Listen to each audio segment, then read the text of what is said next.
Alright, so I'm Zach with Fairing Screen Gustafsson. After you've chosen what size windshield you want and then also what color you want made, we'll go ahead and get it made up for you, ship the whole kit out.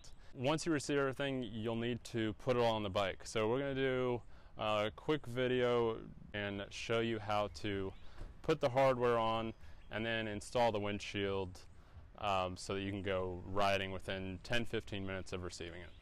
So it's a real easy mount. You can set the windscreen aside for now, and we're basically just going to start taking out the 4 bolts on the bike.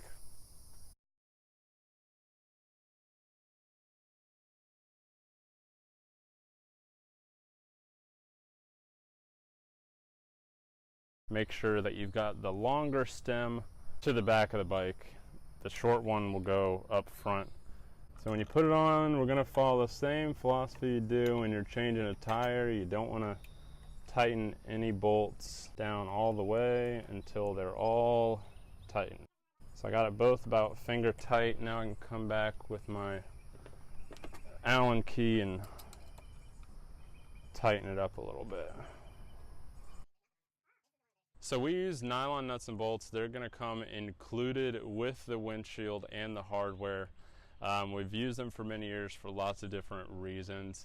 If you do decide to use different hardware, obviously that's up to you. If you want a different look or stainless, whatever you want to make sure you don't over tighten it, because that's where you can crack windshields from over tightening the metal bolts. So that's why we include these nylon nuts and bolts.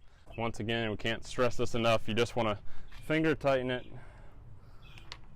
until you get all of them finger tight, and then you can come back and start tightening them all down.